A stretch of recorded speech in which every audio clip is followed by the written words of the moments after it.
ఇది నాలంటాడు కొంచెం ఇబ్బందికరమైన పరిస్థితి. నేను కనపడుతున్నానో లేదో నాకు తెలియదు. మీరు కొంతమందే కనపడుతున్నారు, ఫ్రంట్ సీట్లో వాళ్ళు అసలు కనపడలేదు. అయినా ఇది ఒక్కటే ఉంది కాబట్టి మైక్ పట్టుకొని మాట్లాడడానికి వేరే సపరేట్ మైక్ లేదనుకుంటా. ఏం ప్రాబ్లం లేదు. సరే, నిరంతరం సాహితీ శ్రమ చేసేటువంటి వ్యక్తి యార్లగడ్డ లక్ష్మీప్రసాద్ గారు. ప్రభువెక్కిన పల్లకి కాదోయ్ అది మోసిన బొయ్యిలెవరని శ్రీశ్రీ అన్నట్టు మనం ఎన్నో పుస్తకాలు, ఎన్నో ఆలోచనలు పేపర్లో పెడతాం.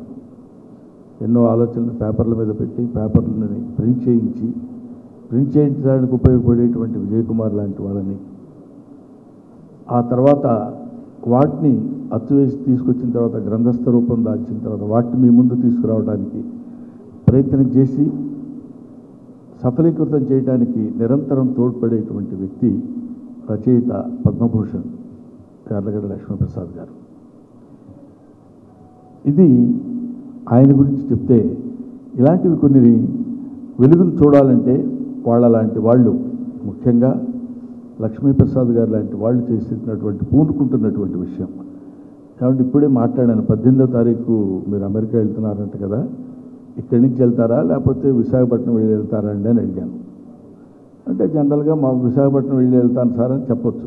అయ్యో బలివాడు సార్, విశాఖపట్నం వెళ్ళి నెక్స్ట్ గుంటూరు ఒకటి ఉంది, తర్వాత చోట ఎక్కడికి ఉంటుంది, తర్వాత ఏదో నంబూరు వెళ్ళాలి, ఇది చెప్పాడు ఆయన. ఇవన్నీ చూసుకుని మళ్ళీ అమెరికా వెళ్ళి, అంటే నిరంతరం ఒక పనిని భుజాన వేసుకుని పల్లకి మోసేటువంటి మహనీయులు లాంటి వాళ్ళు కొంతమంది ఉండబట్టే పోలవరపు కోటేశ్వరరావు గారు లాంటి వాళ్ళు లేకపోయినా ఇంకా ఇక్కడ మన అందరూ ఉంటున్నారంటానికి అలాంటి వాళ్ళు కారణం.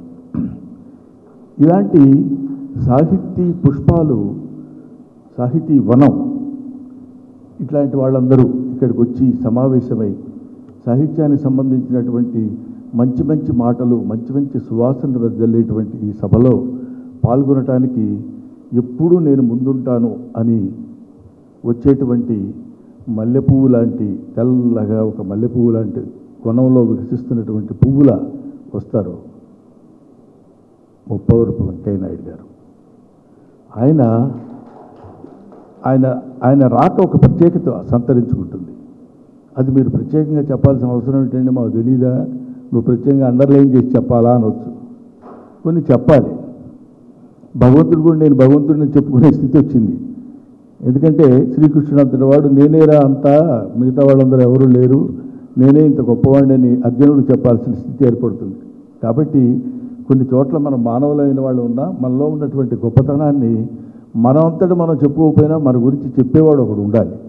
అందువల్ల మనం ఎక్కడికి హైదరాబాద్ వెళ్ళాలంటే మనకి హైదరాబాద్ వెళ్ళటం తెలియకపోతే వెళ్ళి రూట్ చూపించే వాళ్ళైనా ఒకడు ఉండాలన్నట్టు ఇలాంటి ఫంక్షన్స్లో, ఇలాంటి కార్యక్రమాల్లో అలాంటి వాళ్ళ యొక్క రాక ఒక ఉన్నత స్థితిని, ఒక అప్లిఫ్టింగ్ పరిస్థితిని తీసుకొస్తుంది.